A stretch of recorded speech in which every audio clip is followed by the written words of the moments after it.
Nobody really prepares you for the moment when your own home starts to feel too big for your life. One day the kids are grown, the bedrooms are empty, the hallway that used to echo with laughter now just echoes with your footsteps. You find yourself dusting photos instead of talking to the people in them, walking from room to room like the caretaker of a museum dedicated to your past. On paper, downsizing sounds simple enough. You sell, you pack, you move. Easy. But in real life, it's not just a transaction. It's emotional, it's strange, and it sometimes feels like you're tugging on the threads of your entire history. You feel this mix of relief and, what on earth did I just do, at the same time. But here's the beautiful part.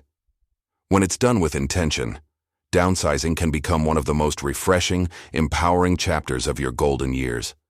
It's not about shrinking your life. It's about shaping it to fit who you are now.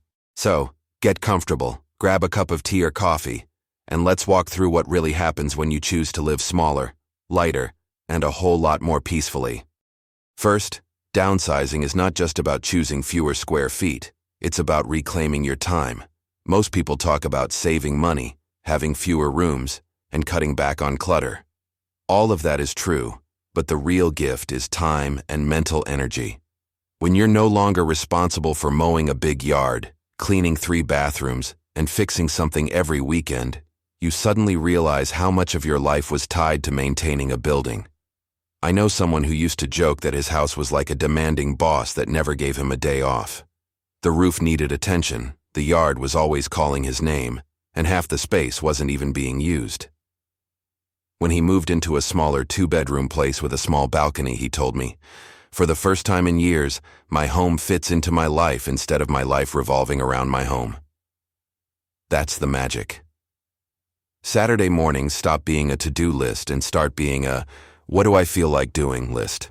You're not losing a house, you're losing a full-time unpaid job you never realized you'd taken on. In the beginning, you might even feel restless, like you should be fixing something, cleaning something, organizing something.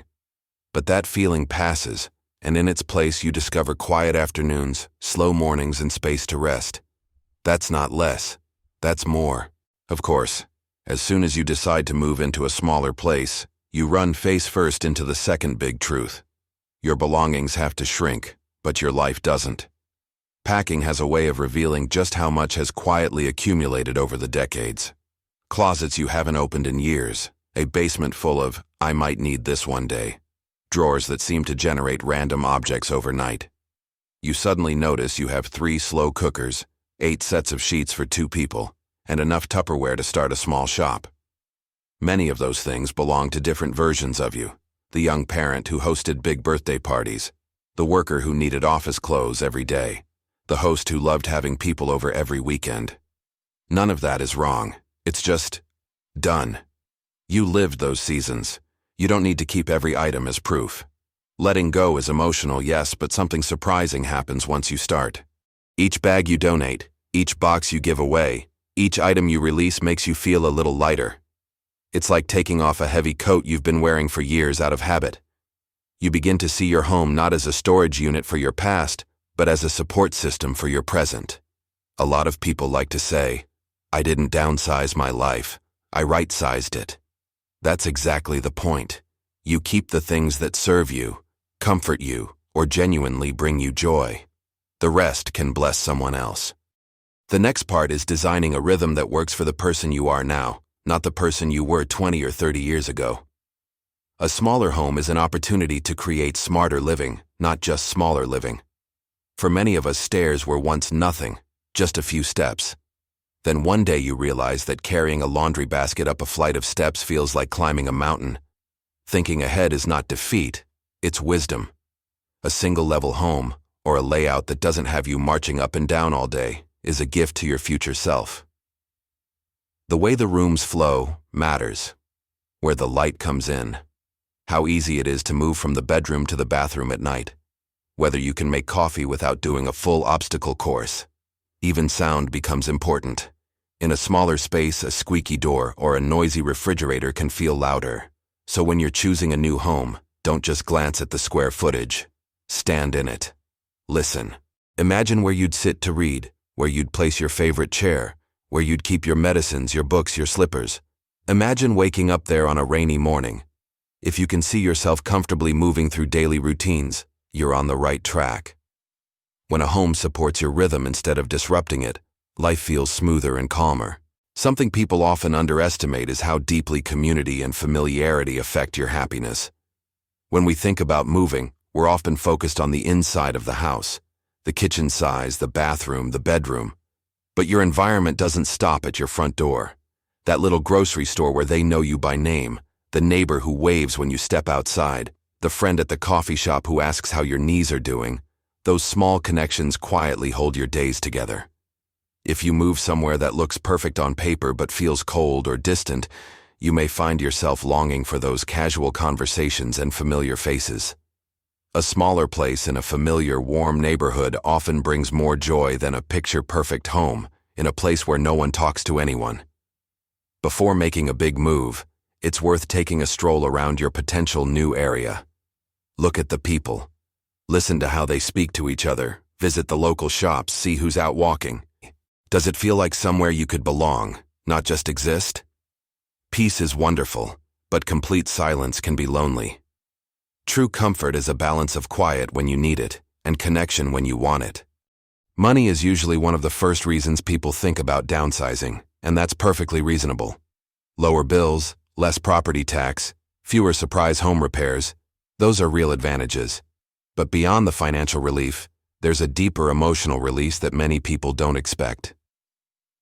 A large house can sometimes feel like living inside a scrapbook, where every room holds a memory, including some that are painful or heavy. Old bedrooms, unused spaces, half-finished projects, closets full of things that belong to people you miss. It can be emotionally exhausting to live surrounded by reminders you're not ready to face every day. Moving into a smaller, brighter space doesn't erase your memories. They come with you in your heart, in your favorite photos, in a few treasured objects. What you leave behind is the weight, the constant sense of, I should be doing something with this room, or I should fix that someday. In a smaller home, you can focus on what is happening now, today's conversation, today's meal, today's walk. You're no longer trying to keep up a life that has changed. You are allowing your surroundings to match your reality, and there's a deep peace in that. Practical choices also play a big role, especially when it comes to what you bring into your new space. One of the most common mistakes is trying to make all the old furniture fit into a new, smaller layout. That huge sofa that once anchored a big family living room may swallow a small apartment. The grand dining table that used to seat 10 might feel absurd when most of your meals are for 1 or 2. Instead of forcing old furniture into new rooms, it can be helpful to think the other way around. Let the new place teach you what it needs. Spend some time in it before stuffing it full. Where does the light fall in the afternoon? Where do you naturally like to sit and read? How much table space do you really use?